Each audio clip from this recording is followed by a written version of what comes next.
Over the past 10 years, production of single-engine aircraft, the foundation of all flight, has declined dramatically in this country. One of the most damaging effects of the slowdown is that most small production planes in use today still feature 1930s or 40s technologies. NASA, the FAA, and more than 60 U.S. companies are currently forming a partnership to reverse this trend. One of its primary goals is to stimulate demand for new aircraft by making them less complicated and expensive to fly. Advanced cockpit systems. Cost-effective ways of manufacturing with composite materials. Crash-worthy airframes. Alternative passenger restraint systems. And quieter propellers are just a few of the program's targets. The hope is that implementation of technologies like this will bring personal flying to a new level.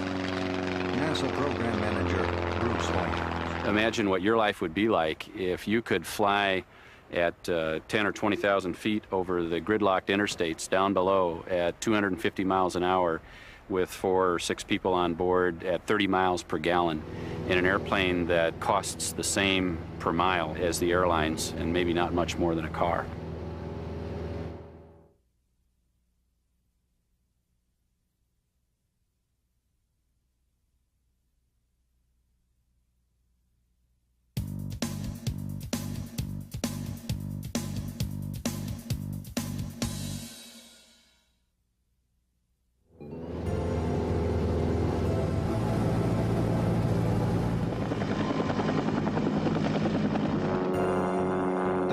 General aviation refers to a wide range of aircraft, from small trainers to high-performance business jets, medevac helicopters, and crop dusters. There are currently more than 200,000 servicing landing facilities nationwide.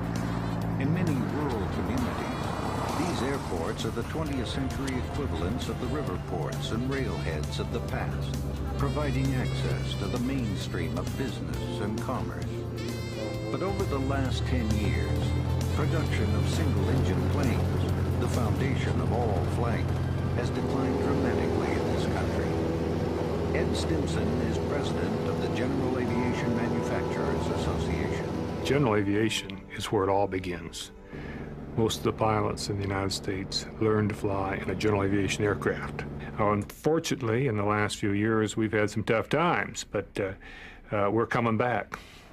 One of the reasons for this optimism is that NASA, the FAA, and more than 60 U.S. companies are forming a partnership to breathe new life into the industry. NASA Program Manager Bruce Holmes. Our program in its early years is operating in a save-the-patient mode. If you look at general aviation like you would look at a patient in the hospital, its vital signs are all declining. You know, the number of airports, the number of pilots, the number of airplanes, all of those are declining at a precipitous rate. And so we're in a save-the-patient way of thinking. One of the problems being addressed is that most light production planes still feature 1930s or 40s technologies. Paul Fiducia heads up the Small Aircraft Manufacturers Association. What we need to do is incorporate new technologies that are currently available and need to be integrated into the aircraft at an affordable cost that will make it possible for a vastly larger segment of the population to learn how to use an airplane safely and reliably for almost all weather operations in a reasonable amount of time. A principal target of the NASA FAA industry program is the small plane cockpit. Becoming an all-weather pilot today requires mastering a variety of control systems and instruments, a very time-consuming, costly process. In the NASA-developed advanced cockpit concept, all this information is reorganized on touch-sensitive flat-panel displays. The front windshield provides a highway in the sky to fly along. Timely weather maps for rerouting around storms can be brought up through data links. Global positioning satellites, or GPS, are used to depict the precise locations of other aircraft in the area and safely avoid them. Other systems help eliminate potentially dangerous mistakes, like not having enough fuel to complete the flight plan. Taken as a whole, these new cockpit technologies could cut the cost of obtaining and maintaining all-weather flying skills in half. The first steps towards advanced cockpits are already being taken.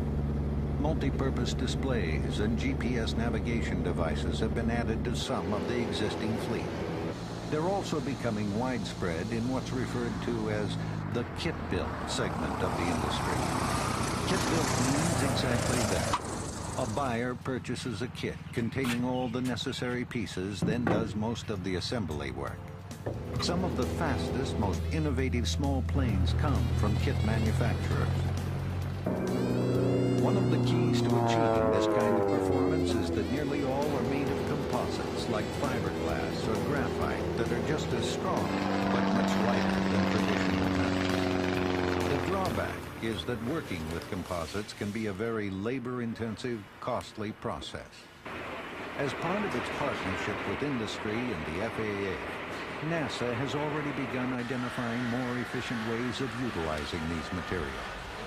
The goal is to reduce the expense of manufacturing composite airframes 25 to 40%.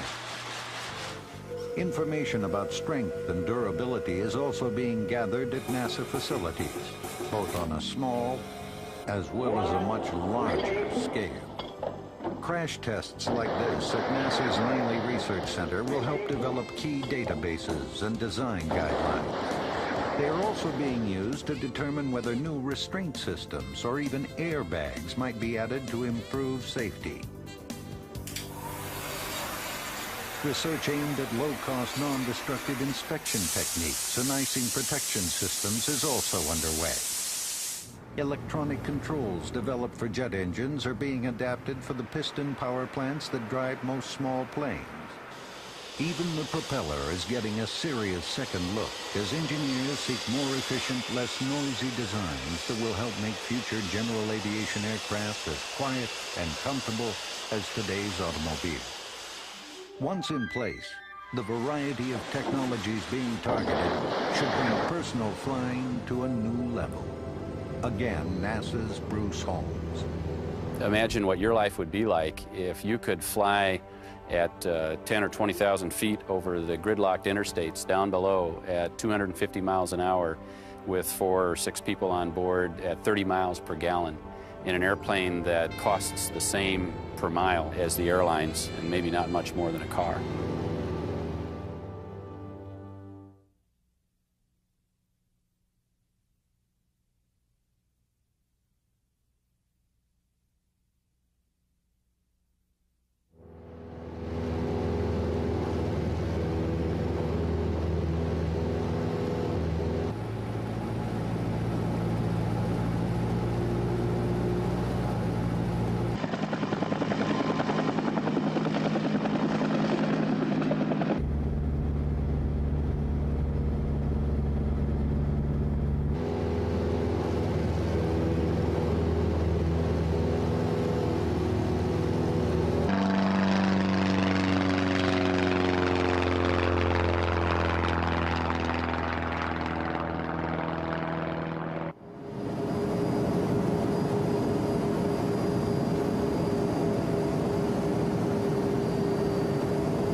Cessna, who used to be the world leader, producing 9,000 single-engine airplanes a year, has not produced a single-engine airplane since 1986. We believe that general aviation can play a much more significant role than it ever has in the transportation system by opening it up to many more people who currently are deterred from flying because of the cost of obtaining and maintaining proficiency and the cost of operating the aircraft. One of the hallmarks of this program will be speed of product to the marketplace from the program. Our timeline for the nearest term impact in the marketplace is 18 to 36 months. This program is a cost-sharing program. Half the resources come from the government, half the resources come from industry.